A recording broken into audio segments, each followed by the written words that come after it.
ano yung magiging position ng force or yung F natin. So, na-answer na natin to lahat. Same goes with this one, ganun din naman yun.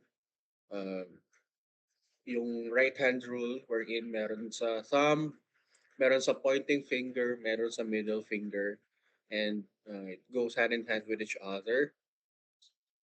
And same goes also with this one. Okay.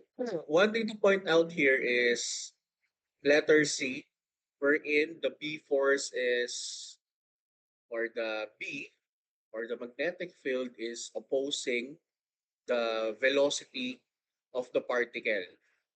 Okay, so it forms 0 degree and 180 degree of an angle. So that means yung sine theta natin is 0. So if you solve that using the formula of the force through a charged particle moving, which is F is equal to QVB sine theta, kung makukuha mo sa sine theta is 0. So, and it is a multiplication equation. So, 0 din yung makukuha mo na force. So, that means the direction also, hindi mo ma-apply si right hand rule. No? So, 0 din yung ano natin. Or undetermined yung direction. So, let's now move to problem number 4. No? Wait lang, may admit lang ako. Merong pumasok sa meet.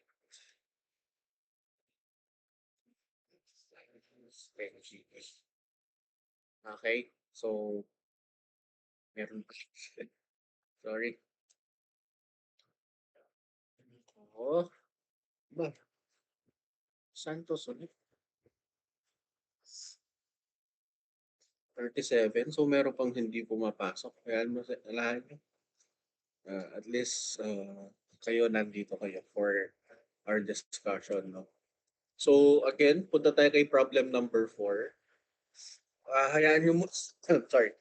Hayaan nyo muna yung solution. Tingin kayo doon sa problem.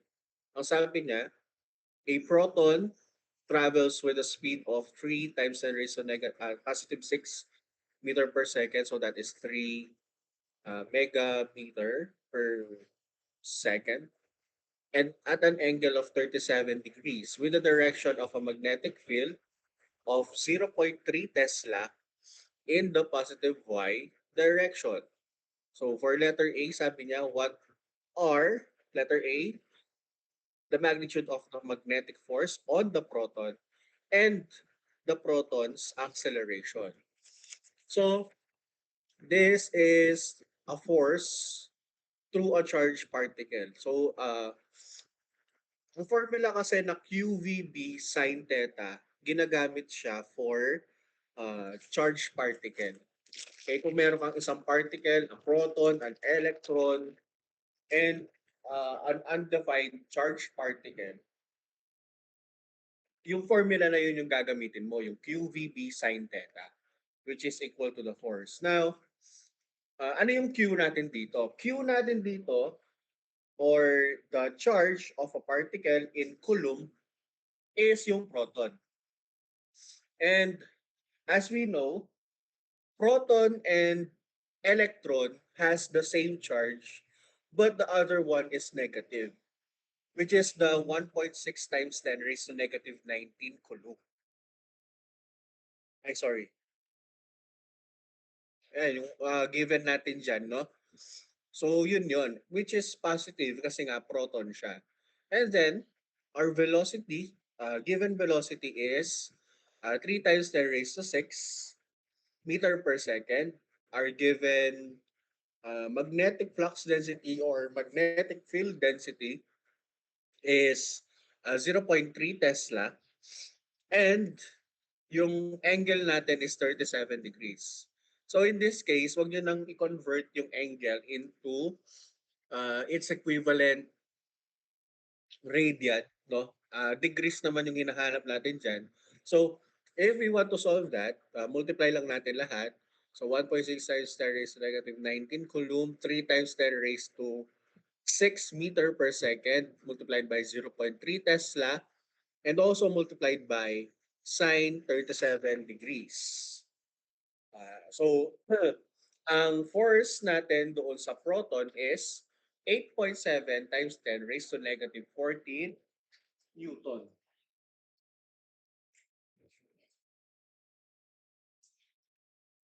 So, yun, no? Yun yung letter A natin. So, force is in Newton. Alam naman natin yan.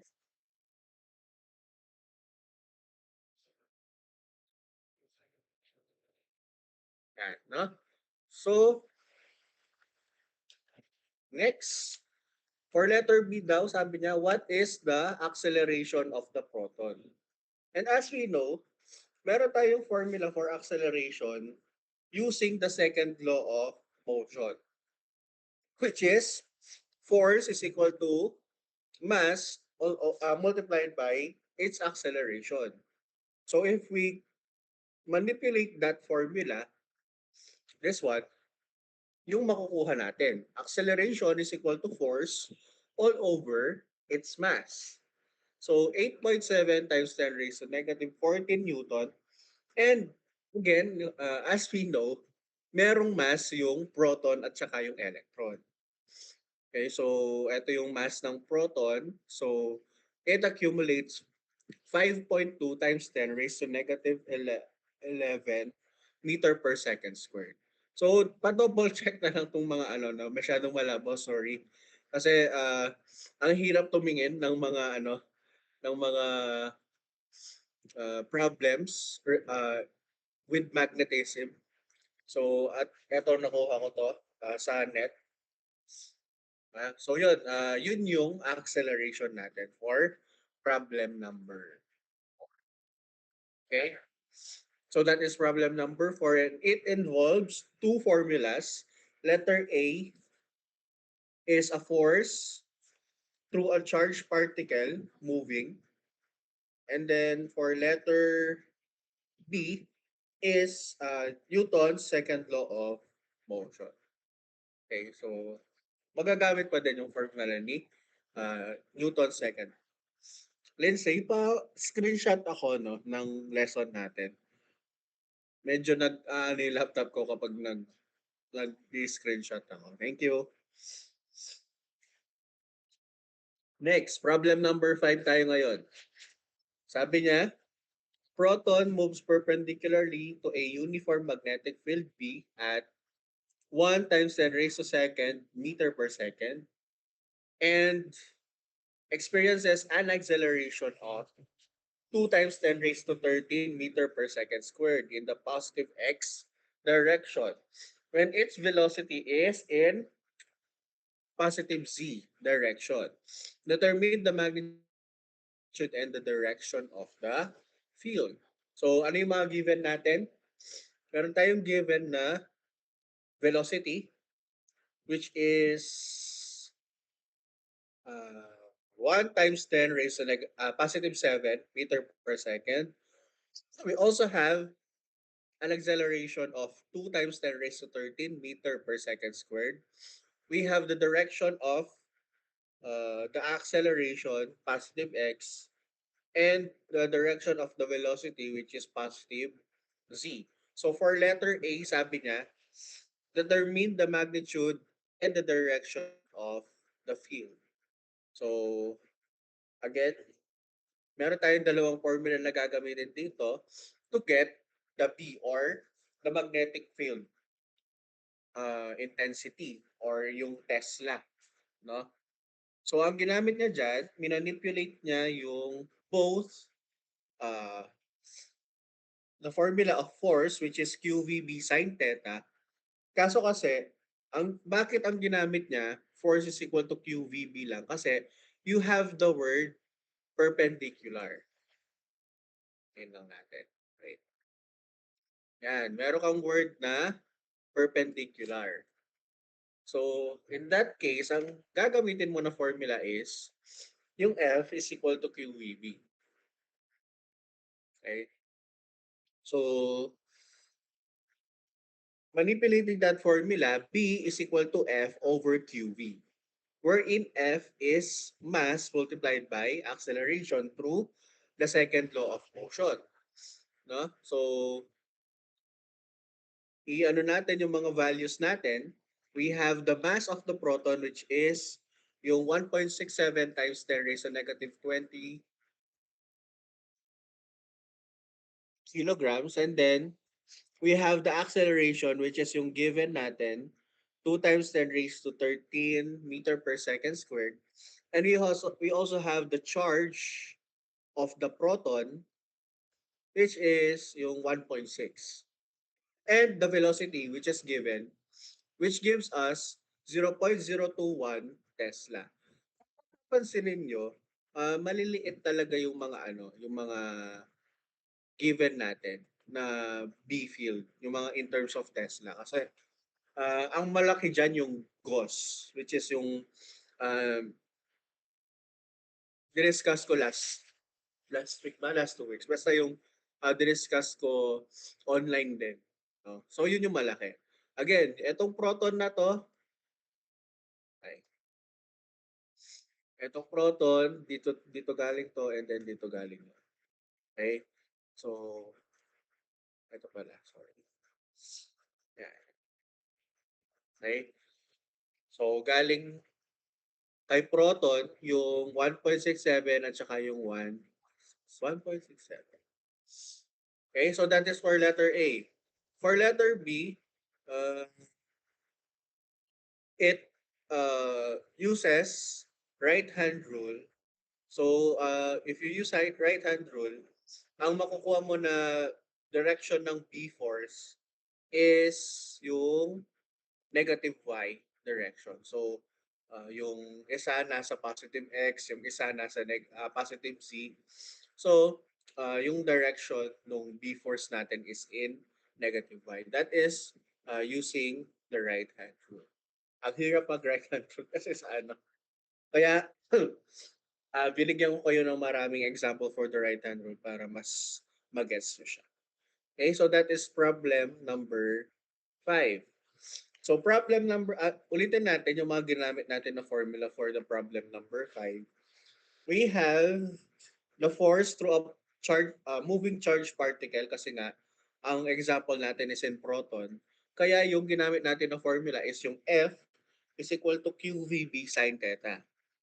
And then, dinisregard natin yung sine theta because of the word perpendicular. Perpendicularly to a uniform magnetic field. No? So, uh, ibig sabihin nun, yung angle natin is 90, which is kapag sine 90 is 1. So, ang formula na lang nun is F is equal to QVB. Manipulating the formula QVB, B is equal to F all over QV. Wherein F, using the Newton's second law of motion, is mass multiplied by its acceleration. Okay, so ang final formula na ginamit natin dito for the B field is MA all over QB, which is another variation of that formula. So, ano siya, connected lahat ng yan sa isa't isa. Okay? And also, we use the right hand.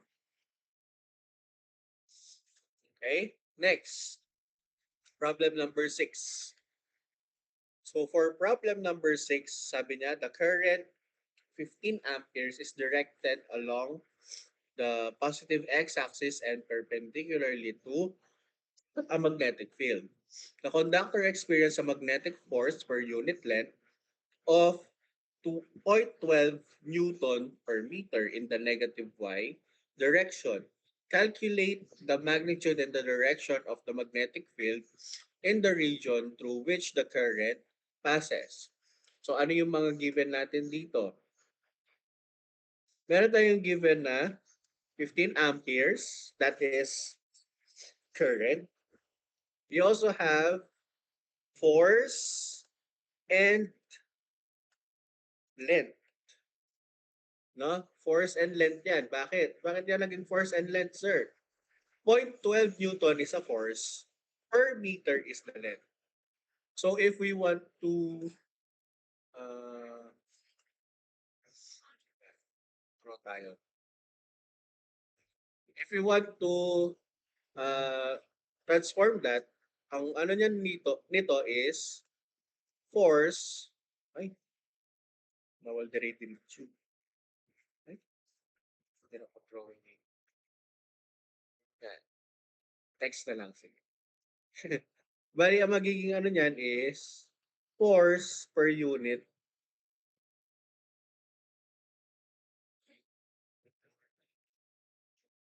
Naglalag na. Force per unit length. Okay, or F over N.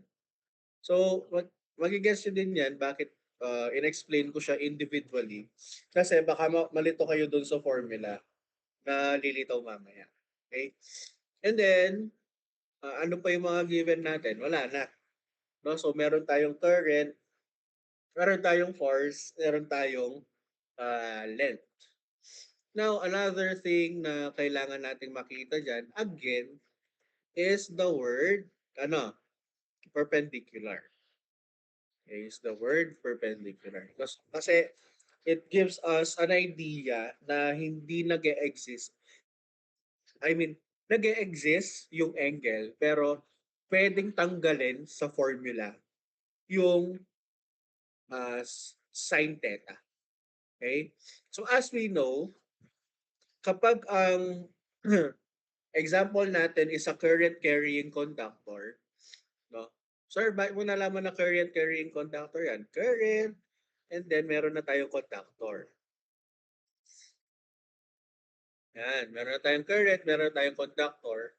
So, ang formula na gagamitin natin is eto na, which is the formula for a current carrying conductor, which is F is equal to BIL sine theta, wherein F is the magnetic force, B is the magnetic field density in Tesla, I is the current in amperes, and L is the length of the wire.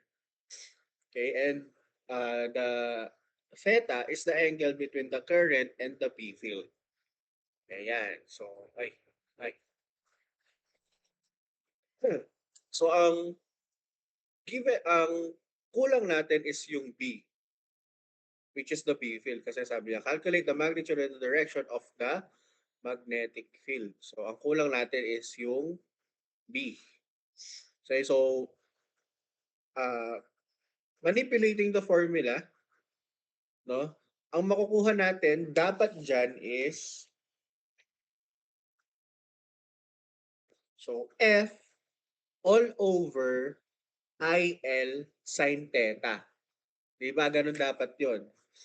So ang formula kasi natin dito F is equal to BIL sine theta, 'di ba? So dapat ang formula natin na makukuha diyan is B is equal to F all over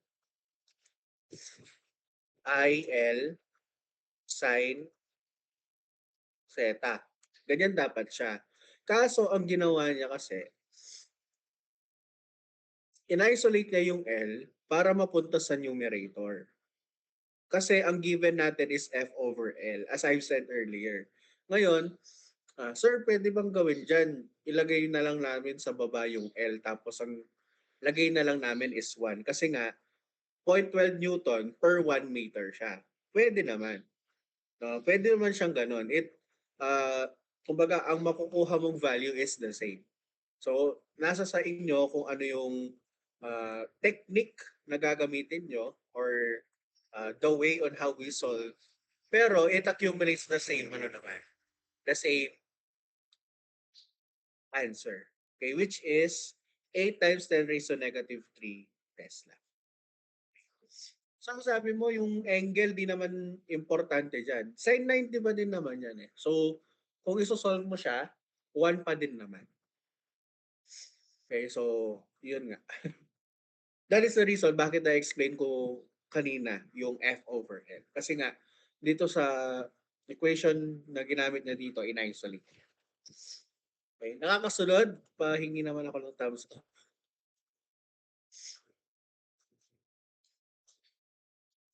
Okay, thank you.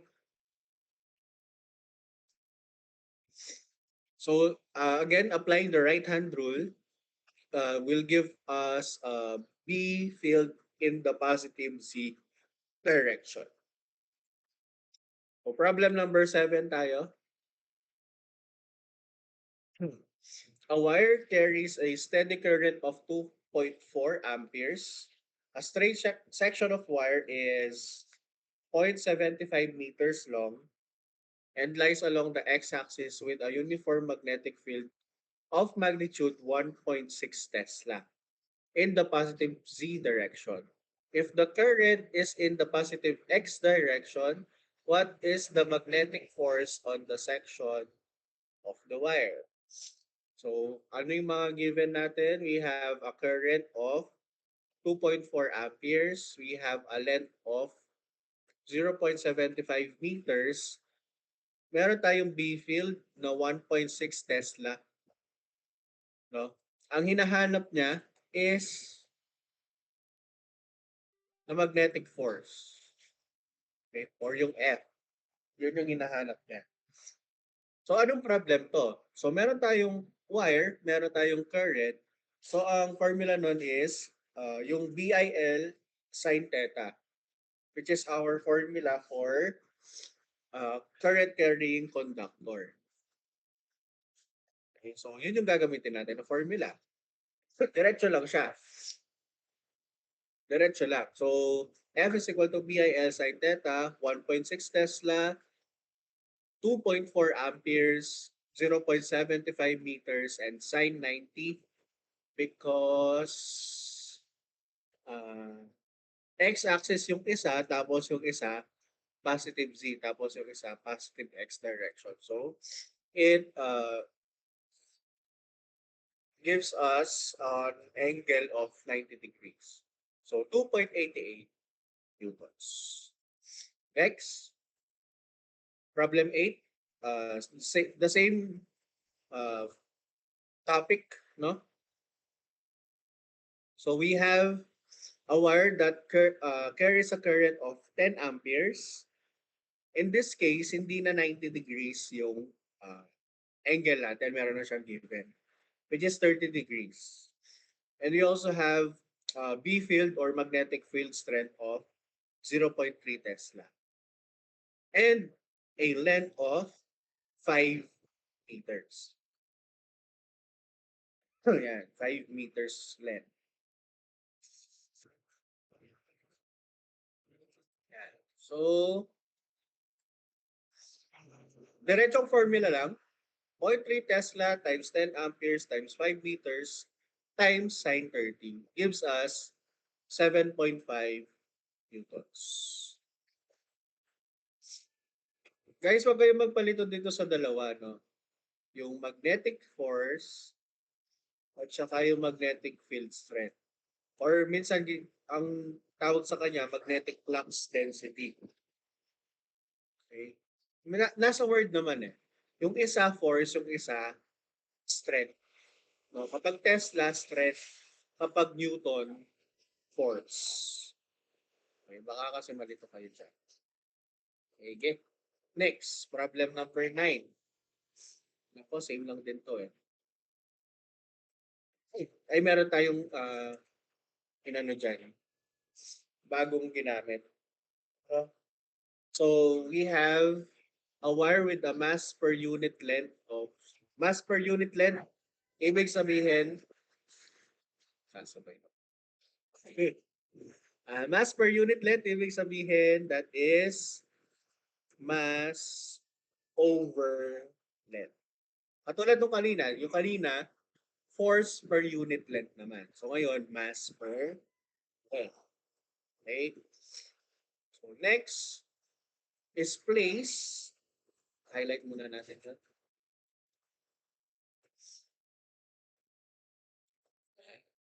Is placed in a horizontal surface with a coefficient of friction of 0.2. Sir. What napunta tayo sa P6 1? Meron coefficient of friction. Ano din mo mamaya yun? I-discuss ko. Okay? Next, we have a current of 1.5 amperes. And yun lang yung meron tayo. So, merong bagong variable which is coefficient of friction. Ngayon, again, this is current carrying conductor. So we will follow F is equal to BIL sine theta. And meron tayong bagong formula dyan which is kinetic friction force or yung force involving kinetic friction which is equal to eto, mu k multiplied by mass and ano kasi yung G? Everyone, ano kasi yung G?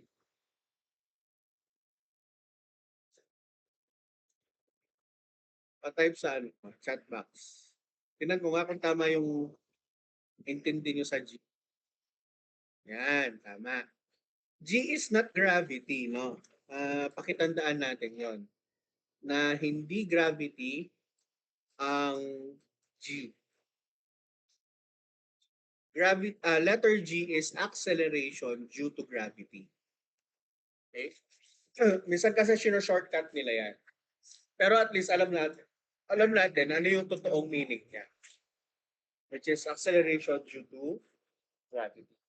So, force involving kinetic friction is equal to mu k or yung parang micro, no?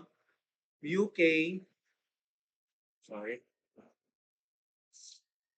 multiplied by mass and the acceleration due to gravity. So ang ginawa niya, dahil ang given nga natin is meron tayong kinetic friction, meron tayong M over L, meron tayong amperes. So, inequate na yung both equation, which gives us a formula of mu k multiplied by M over L multiplied by G all over I sine 90. So meron tayong mu of 0.2, mass of 1 grams per centimeter. We have a constant gravity or acceleration due to gravity which is 9.8 meter per second squared, which is minsan ginagamit dyan 9.81, no? Pero konti lang naman yung niya, yung difference niya. And then all over 1.5 times sine 90 which is 1. Meron tayong kailangan i-consider dito, no? Kasi ang mass natin dapat is in terms of kilograms. So we convert yung grams to kilograms. And yung length kasi natin dapat is in terms of meters. So kinonvert natin yung centimeter to meters. Okay, so which gives us to an answer of 0.131 Tesla. Okay. That is problem number 9 involving again kinetic friction force and current carrying conductor. No? Ito yung mahirap actually sa worded problems. Hindi lang tayo dapat naghahanap ng given. Style kasi natin yun eh. Meron tayong alam na formula, meron tayong alam na given, meron tayong technique sa mind natin na ay para mas mabilis ako, tingnan ko na lang yung mga given. Tapos, kung ano yung mga given, yun na lang yung ilalagay ko sa formula. Pero minsan, yun nga, meron kasi tayong given is in terms of words. Meron din tayong clue. For example, this one, clue ito. Yung friction, the word. No? Which tells us ano yung gagamitin natin. So, I suggest na tigilan nyo na yon yung hanap given tapos solve agad. No? Mas maganda, basahin natin ng todo yung problem. Okay? So, sige. Skip natin tong problem number 10. Dito tayo sa, same lang naman to. No? Current carrying conductor naman din. So, we have length of 1 meter. Sabi niya, a thin horizontal copper rod is 1 meter long and has a mass of 50 grams. Dito pa lang alam ko na gagamit ako ng Newton's second law. No? Second law of motion kasi meron akong given na mass. Okay? So ang tanong niya, what is the minimum current in the rod that can cause it to float in a horizontal magnetic field of 2 Tesla? So meron tayong L, meron tayong M, meron tayong B. So equating BIL sine theta and Newton's second law of motion, which is mg, and then manipulating it to get the formula for current, which is mg all over BL sine theta. Sir, yung kanina, bakit mu k mg? Tapos yung ngayon, mg na lang. Yung kanina kasi, kinetic friction siya. So parang meron lang numerical value yung friction para i-multiply siya doon sa formula ng second law. Which is, if I'm not mistaken, 0.2. Ayun, ito. 0.2. Ano kasi to di ba? Parang proportionality constant siya sa mga given problems natin. Okay, so ayan. So ilagay natin yung lahat ng given natin, which is mass of 0.05 kilograms kasi 50 grams lang yung given natin dito. Acceleration, ay, sumasapaw yarn. Acceleration due to gravity, which is 9.8 meter per second squared. Magnetic field strength of 2 Tesla and a length of 1 meter, which gives us a current of 0.245. Ito, skip na natin to. Ito, si problem 13, which is right-hand rule for current carrying conductor. Iba kasi yung right-hand rule for a charged particle, iba yung right-hand rule for current carrying conductor.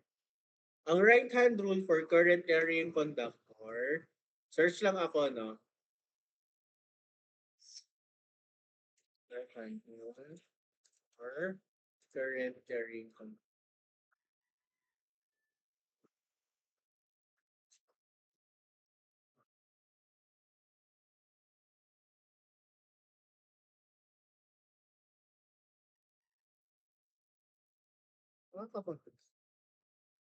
Paste ba ako ng saan? Not that sure.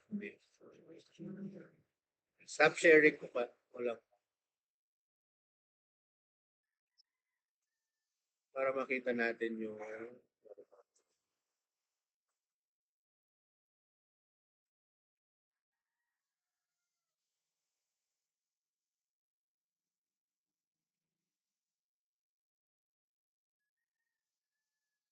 what's na ba?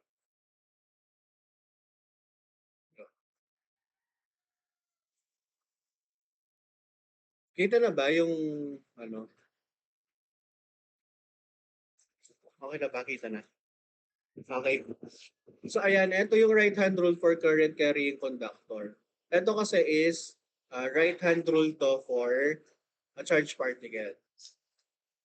So right-hand rule for current carrying conductor, para siyang ano? Para siyang thumbs up. No? Wherein yung thumb natin is nasa direction siya ng current.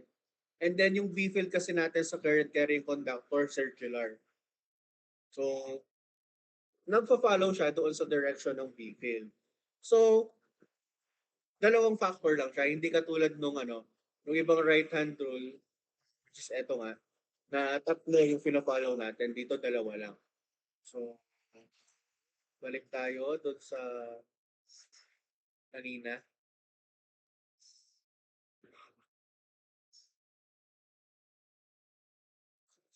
So, if this is the problem, ang sabi niya, ito yung natin, ito yung wire, tapos ito B in and B out. Sir, paano yun? Yung tip ng nyo, yung tip ng mga fingers nyo, yun, doon dapat nakaturo yung sa B out. So if this is the problem, okay, if this is the problem, dapat yung, ano ba explain? Ah, dapat yung tip nung apat na fingers nyo is nasa baba nung thumb na naka-horizontal. Nagigets na siya? Ang hirap niya. Nami-mirror kasi siya kapag ano eh. Nami-mirror kasi siya kapag, ay wait lang. Sali ako sa phone ko.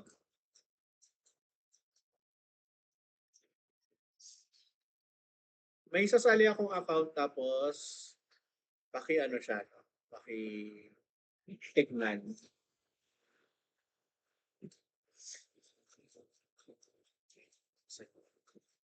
First year mates.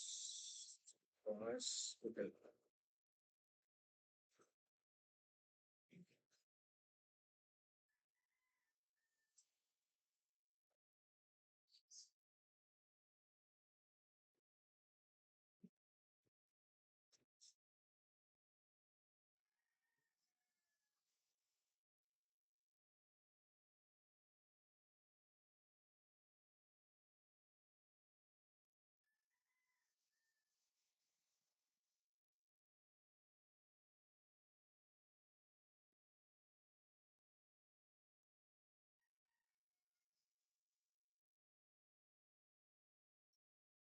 Nakita yun yung second account.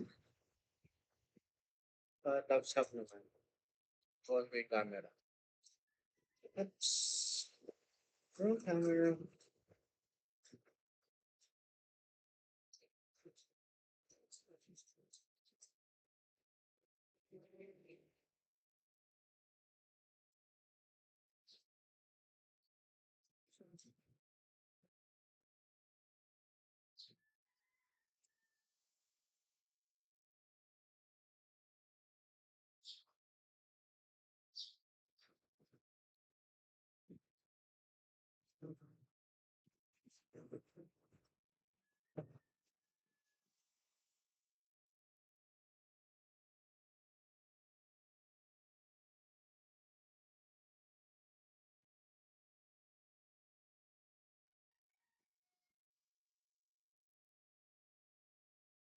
Yan.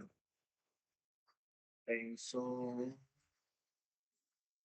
dito tayo, no? Dito tayo sa B. Ay, sa A, sorry. Sabi niya kasi, sa A, ito yung B in, ito yung B out, and ito yung wire. So, yung wire mo, it's either pa ganyan or ganyan. So, ito yung B out, ibig sabihin dapat yung four na fingers mo, pointing outward siya. So, B out. And then, naka-horizontal pa din yung wire natin. So, B out, dapat palabas siya sa baba, and then dapat naka-horizontal pa din yung wire. So that means, eto yung right-hand road na. Okay, so saan papunta yung current? So if the thumb is pointing papunta doon, that means the current is going to the left. Ganun siya. Okay? So, gap, yan eh. Nag-be-in siya sa taas, tapos lumabas siya sa baba. Okay? Parang ganun siya. So next is yung letter B. Ay, letter B tayo, no? Letter B. Ayan. Yan yung letter B. May copy naman na kayo dyan. Nasa gitna yung ano. So, ibig sabihin, it's either papunta sa page or palabas doon sa page. Or in this case, papasok doon sa screen nyo or palabas sa screen. Pero it depends kung ano yung direction ng B field. So, ang direction ng B field, pa-counterclockwise siya, pa ganyan. So, ibig sabihin, dapat yung kamay nyo is pa-counterclockwise yung direction niya. So, pa ganyan. So, paano siya kapag ganyan? Away from the page or out of the page or away from the screen. O, kasi yung direction ng kamay is pa ganyan. Okay? So, away. Kapag ganun. So, for letter C, B out to, B in to. So, if B in papunta dito and then B out papunta doon, that means pag ganyan yung direction ng current, pag ganon. So, di ba? In, tapos palabas, out. Okay. So, paano yan? So, from lower left papunta kay upper. No? So, ganun siya. Ay, kailangan kong anuhin eh. Kailangan kong ipakita kasi ang hirap niya i-discuss. Not kamukha nung kay sa unang right hand rule o sa force on a particle charge moving. Uh, Madali lang kasi tatlo yung natin eh, tatlo yung indicators natin. Unlike this one, dalawa lang.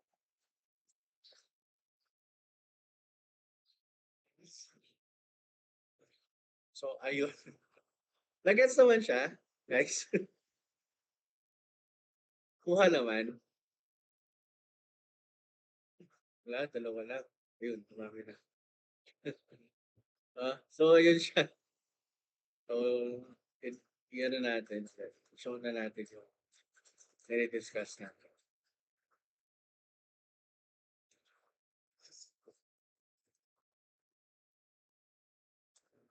Okay, sige. Next natin is what we call getting the magnitude of the B field. Okay?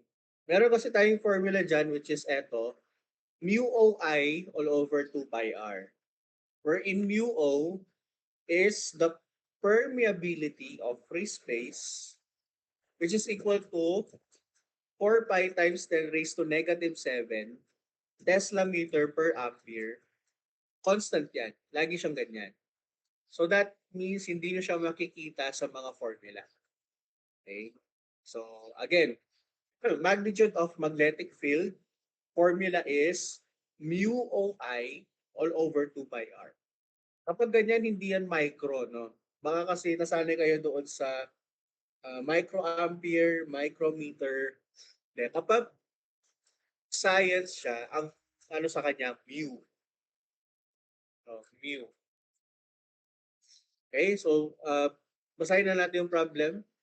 At what distance from a long straight wire carrying a current of 5 amperes is the magnetic field due to the wire equal to the strength of the Earth's field? Okay, which is approximately 5 times 10 raised to negative 5 Tesla. Okay, so ayan. Meron tayong given na current, 5 amperes. Meron din tayong approximate B field of 5 times 10 raised to negative 5 Tesla. Okay? So, alamin muna natin yung ano yung mga unit ng formula. So, for letter B, alam na natin, ang unit niyan is Tesla. Mu OI, given siya, Tesla meter per ampere. So, dapat nag-revolve yung mga units natin with the constant. So, that means yung I natin is in terms of amperes, yung R natin is in terms of meters. Okay? So, ayun lang. So, ilagay na natin yung mga given natin. So, manipulating pala the formula for the magnitude of the B field. Tapos, ang kinukuha natin is yung perpendicular distance, not radius. No, distance yan yung R. No? Well, it is sort of a radius, pero uh, inaano kasi natin siya as distance. No? Baka kasi malito kayo, yung given ay yung problem. Ang nire-require niya distance pero ang nasa formula R. Baka ang gawin niyo ay times 2 niyo pa or what. Hindi no. Yung R dito is the distance. Okay, so R is equal to mu OI all over 2 pi B. So direct substitution lang siya. 4 pi times 10 raised to negative 7 Tesla meter per ampere multiplied by its current which is 5 amperes, nasa given, all over 2 pi multiplied by the magnetic field strength of the Earth which is approximately 5 times 10 raised to negative 5 Tesla, which gives us 2 times 10 raised to negative 2 meters or 2 centimeter. Yun lang siya. Ito, di na natin to i-discuss. Punta tayo ngayon doon sa formula ng Buni. Yan. Buni. Okay? So, meron tayong formula, again, for the magnitude of the, so, masaya man. Okay. Magnitude of magnetic field in terms of N, in terms of mu O, and in terms of I. Kanina ano siya, no? Parang circular. Ngayon ano na siya, wire or long solenoid. So yan yung ano natin, yan yung pinaka keyword natin, long solenoid. Windings of a long solenoid. Kanina kasi ano lang siya parang isang ikot lang ng wire. Okay? So, punta muna tayo sa formula. Dito muna yung tingin natin sa B is equal to mu O N I, Buni. And yung mu O and capital N over L I. So again, yung letter B dyan is yung magnetic field strength in terms of Tesla. Mu O is the same constant, permeability of free space, equal to 4 pi times 10 raised to negative 7. Yung N natin dyan, yung small, is the turns per meter of the solenoid. So that is turns over M. And then yung I natin is yung current. Kaya siya naging N over L dito. Kasi yung N natin dito, ang unit niya is turns. And then yung L natin is meter. Kapag N over L na yung given natin, ang shortcut niya is yung small letter n, which is in turns per meter. In this case, n over L yung ginamit niya kasi ang given niya is separate yung turns sa, separate yung turns doon sa length. For example, yung given natin, 400 turns per meter. Small letter n na yun. Pero in this case, separate ang turns, separate ang length. So, n over L yung gagamitin natin. Okay, so sige, basahin na natin. What current is required in the windings of a long solenoid that has 1,000 turns uniformly distributed over a length of 0.4 meters in order to produce a magnetic field of magnitude 1 times 10 raised to negative 4 Tesla at the center of the solenoid. Okay, so ang hinahanap natin is current and ang gagamitin natin na formula is ito at saka ito. Ay, sorry. Yung B at saka ito. Okay, B is equal to mu O multiplied by N over L multiplied by I. Manipulating that formula gives us this formula. Okay, I is equal to BL all over mu O N. And salpak na lang ng given gives us 3.18 times 10 raised to negative 2 amperes or 31.8 milliamperes. Okay, so yan yan. So doon lang tatapos yung problem solving natin involving magnetism. Nakasunod naman ba lahat?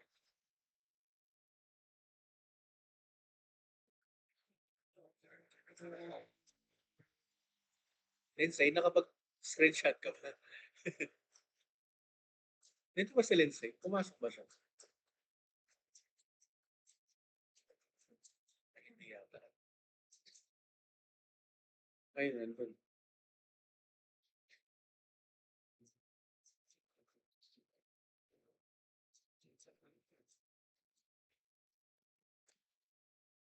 Ano, nag-aano yung screenshot. Ayaw.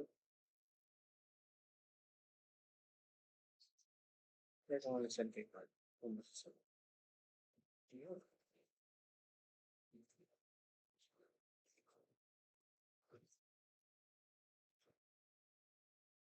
Okay. So this Wednesday and Friday, wala na naman activity again and again. Ganyan talaga kapag patapos na yung no, semester. Napakadaming activity. So wala na naman tayong meeting doon.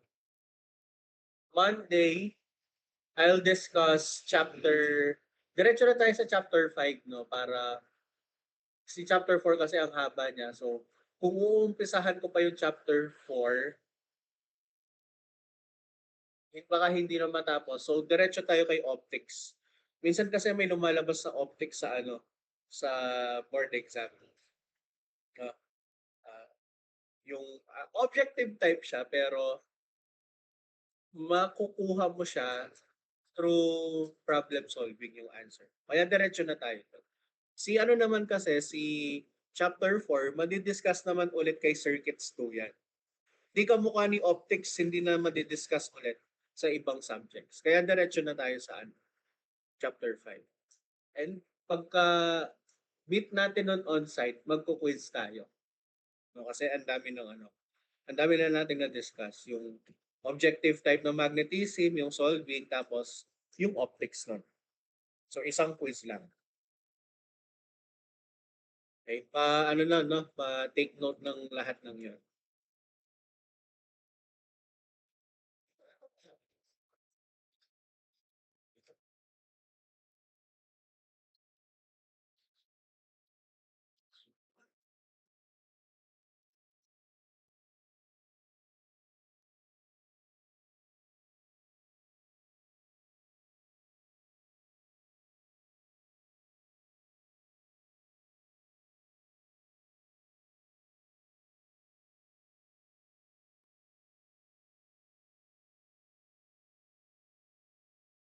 Mas ganun lang ako.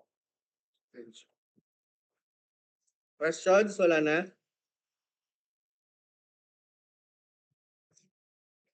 Sige. If you don't have any questions, that would be all for today. See you again next Monday.